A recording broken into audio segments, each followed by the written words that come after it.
एक ऐसा देश जिस देश में अगर किसी भी व्यक्ति को फांसी की सजा सुनाई जाती है तो उस व्यक्ति को या तो पीठ में या सर में गोली मार दी जाती है। उस देश का नाम है यमन। और यमन देश में ही भारत की एक नर्स को फांसी की सजा सुनाई गई है। फांसी की सजा क्यों सुनाई गई है, उसके पीछे की पूरी कहानी क्या है, हम विस्तार से बात करेंगे। भारत की विदेश मंत्रालय उस नर्स के परिवार वालों को आश्वासन दिया है कि हम उस बेटी को जरूर बचाएंगे। लेकिन दोस्तों, कहा यह भी जा रहा है कि 31 जनवरी 2025 तक उस बेटी को फांसी की सजा मिल जाएगी। क्या इस एक महीने के अंदर में भारत सरकार कुछ कर पाती है कि नहीं कर पाती है?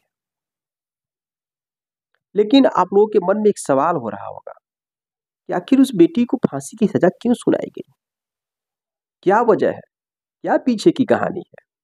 तो चलिए हम जानते हैं विस्तार से। नमस्कार दोस्तों, मैं हूं संतोष, आप सभी का स्वागत करता हूं अपने इस YouTube चैनल में।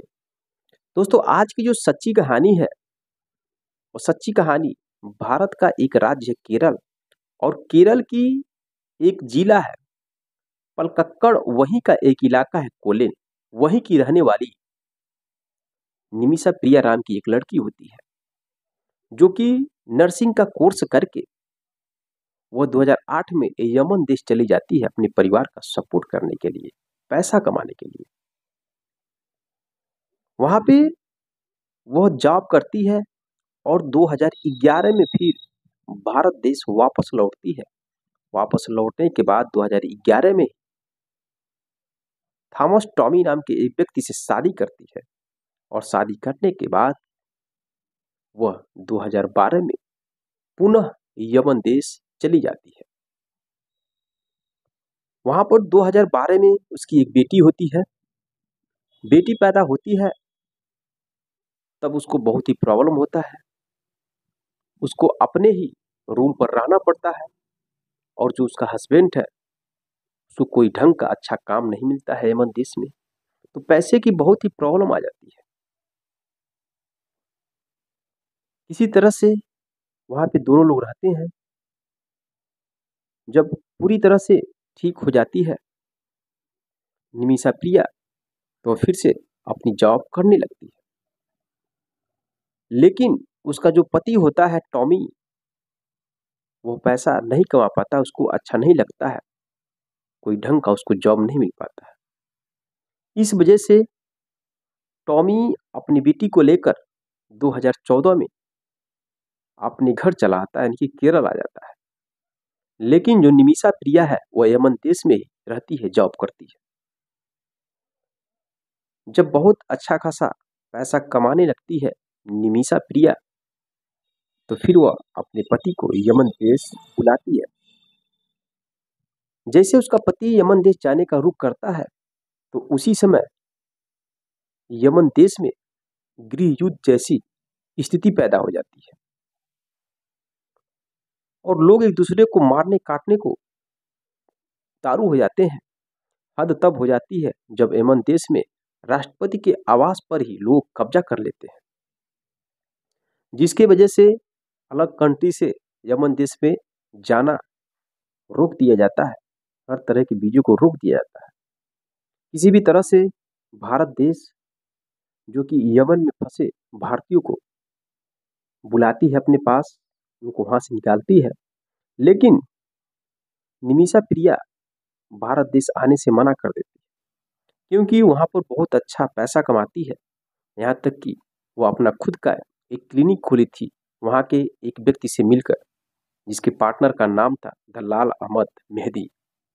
इस वजह से वो भारत देश नहीं जाती है, वहीं पर रुकी रहती है।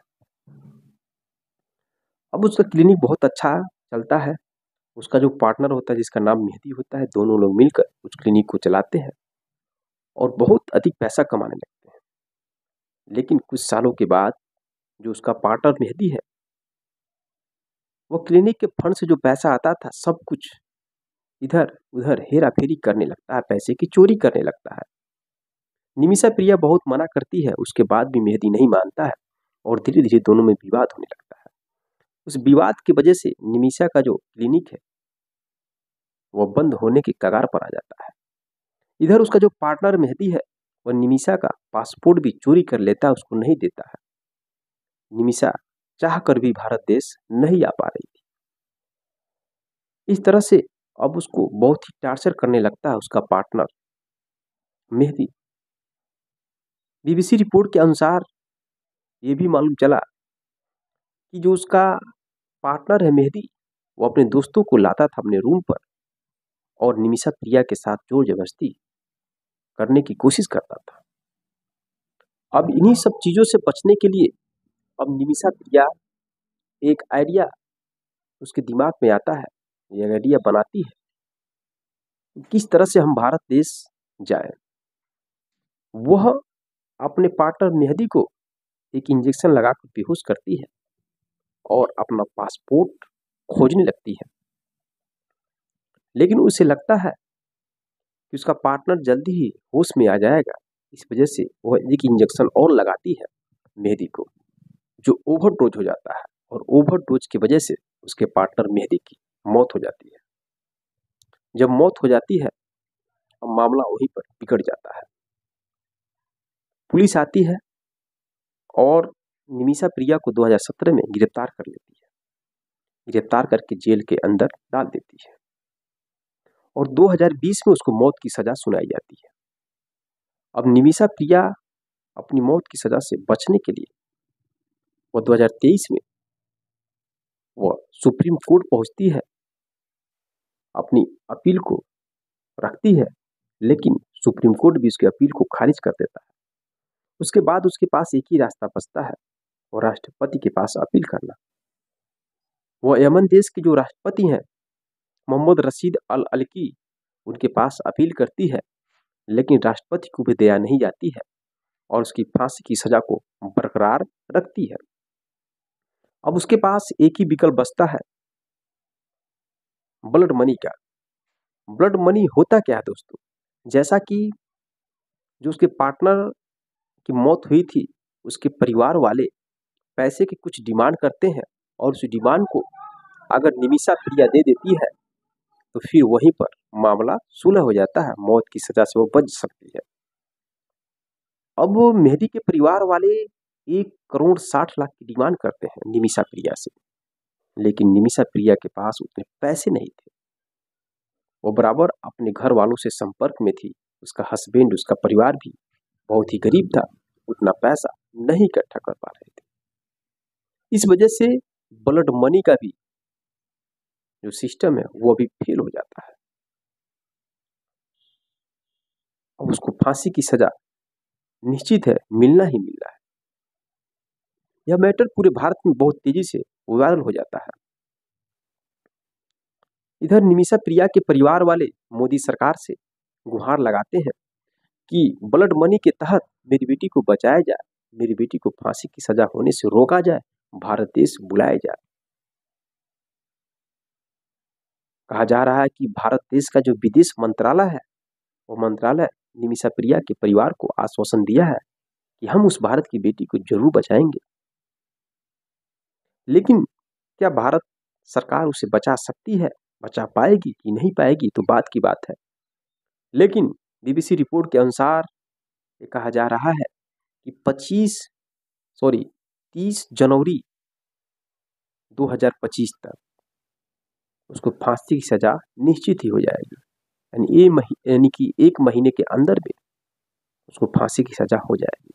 अब 1 महीने के अंदर में क्या भारत सरकार उस बेटी को बचा पाएगी कि नहीं बचा पाएगी? दोस्तों यह रही कहानी। अब निमिषा प्रिया के साथ जो हुआ घटना, क्या वह सही हुआ या गलत हुआ? उसने जानबूझकर उस व्यक्ति की हत्या नहीं की और उस व्यक्ति ने कितना निमिषा प्रिया के साथ गलत किया, इस पर कोई ध्यान देने वाला नहीं है। अब निमिषा प्रिया एक एक दिन कैसे काट रही है, अब वही समझ रही होगी। मेरे दोस्तों यही रही कहानी। आप क्या चाहते हैं, क्या निमिषा प्रिया को फांसी हो जाए या न हो जाए? क्या आप बचाना चाहते हैं? तो कमेंट बॉक्स में कमेंट जरूर करिए और अधिक से अधिक लोगों के पास वीडियो को शेयर करें ताकि लोग जान सकें और उम्मीद रखिए कि ताकि भारत देश उस लड़की को बचा सके। बाकी मिलते हैं नेक्स्ट वीडियो में नेक्स्ट कहानी के साथ, तब तक के लिए जय हिंद जय भारत।